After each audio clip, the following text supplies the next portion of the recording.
If you've ever read any personal development books, self help books, or talked to somebody who's into self development, or just anybody in your life who maybe wants you to get better or improve at some level, you've probably heard this question.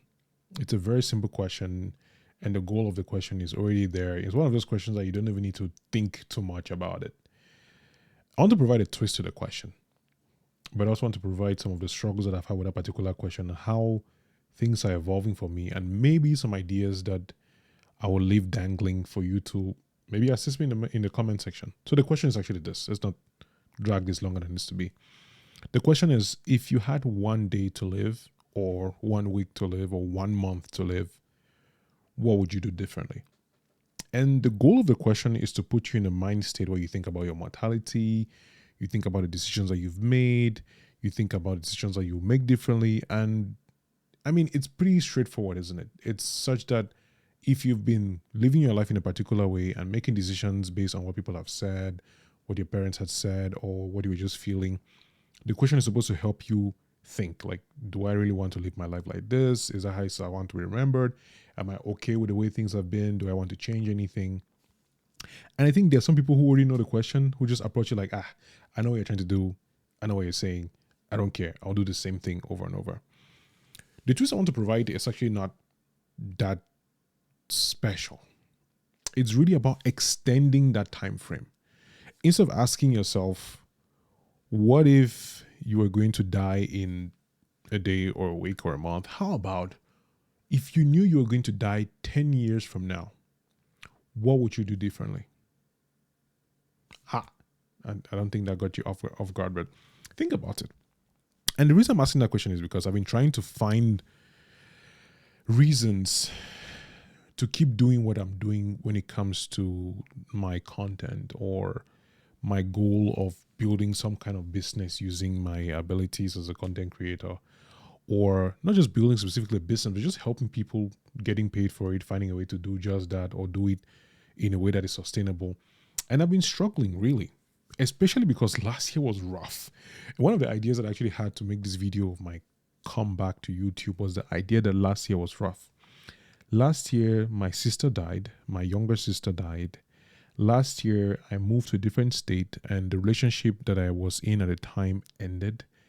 And those two moments happened very close to each other, actually, now I'm thinking about it.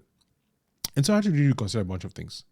Because there is something about life events like that that make you think. If you don't think when you lose someone that you care about, then maybe you will never think again. And you may or may not know this, but I was married before, and that marriage ended as well. So you can imagine that when you leave a thing like a marriage, and it ends, and you get into a relationship and that relationship ends, the feelings that you get usually are like, what if I'm not meant to be in a relationship? What if I'm not supposed to be with anybody? What if I'm not lovable? What if I'm the problem? What if it's me who caused this? What if I am the problem? And those are thoughts that I had. And sometimes I still have them, if I have to be honest with you. And so the question of, if you're going to live and die in exactly 10 years from today, what would you do differently? The reason I try to ask that question is because on the short-term horizon of like 1 week, 1 month, the tendency is, most of the time I ask this question to people, tendency is like, I'm going to travel, I'm going to do this crazy thing that I've always wanted to do, I'm going to live my life like tomorrow didn't exist, I'm going to do all this. It's usually what I find is like on a short-term horizon, there's a tendency to forget about tomorrow. There's a tendency to not think of health, for example. There's a tendency to be like, well, if I'm going to die in a week, why should I bother going to the gym? Why should I bother building a business? I should travel. I should indulge in activities that are normally probably unhealthy for me. But since I'm going to die in a week or in a month, then what the hell? Like, it's fine, right? But when you think about 10 years, it's long enough that you're like, okay, yes, it's not happening tomorrow, but I could do something. I could do something different. Maybe I could decide to take care of my health, because I'm thinking about it and I don't like my current weight. It doesn't look like, I'm not technically obese. I think I am, medically speaking, but it doesn't look as bad as some people would be like, oh, that's crazy, you should change that. But I know the kind of body that I want to have for myself. And this is not even based on people's opinion or Instagram or anything like that. It's like, I know what I can do. I know what I would like to have, and this is not it. Like, this is not it. So I need to do something about it. But if you tell me, well, if you're going to not be here in a week, why would I go to the gym? Why would I eat healthy? Why would I hydrate? Why would I do any of that? I wouldn't. Honestly, I wouldn't. I would do something really crazy, really stupid, really reckless. I'm going to go and take a loan and then just waste it because, I mean, I'll be gone, right? But when you think about it in terms of if you had 10 years to live, it gives you a little bit more time to really consider some actions that you could take that could take some time. And I think a lot of my struggles with the content space and just making better decisions and even relationships has to do with this urgency to achieve these goals right now. I want to be monetized right now. I want to be able to build this business in, I don't know, 3 weeks. I want to find somebody, marry them, have my children. Just like, I want to have grandchildren like next week. And that sense of urgency is a good thing. You know, thinking about death, thinking about your mortality, memento mori, remember you'll die. It's a good thing to have, but too much of a good thing can become a bad thing, because when you're thinking only about, I need to do this now because life is short, then you make very reckless decisions. For example, you cut off people easily. You may not forgive people as much as you could. You may not give room to gain new skills that could have helped you 1 month, 5 years down the road. So that sense of urgency, although it's very essential to making decisions based on the fact that you're mortal and you will die, it can become a clutch. It can become a hole. It can become a stick in your wheel, like the bâton de roue. Like it can stop you from actually advancing, and that's what's been happening to me. Thinking so much about the urgency, having my sister's death so close to my mind has made me think of trying to find solutions to long-term problems in the short term, trying to force myself to become very motivated and extremely excited about things that I would normally not be excited. And so when I'm asking this question to you and to myself, it's really about taking a step back. Like, okay, is there a way for me to start making small steps in this direction that will not necessarily make it entirely done in 6 months? Is this something that I can do every day, slowly, little by little, that I can get to a payoff in 2025, in 2026? Is there a direction that I can take where I can consistently work on a daily basis, 1% every day to get to that point? Because if you go back to the beginning of this video, this conversation, asking that question, if I had 10 years to live, now it's like, okay, so what would I like to get by 10 years? So for example, me, I turn 33 next month, and 10 years means I'm going to be 43. So if I'm able to live to 43, I want to be able to have a healthy body. Of course, I want to be able to have a family and a child. So it means that I need to be thinking about who I want to be with, what kind of qualities I want in that person.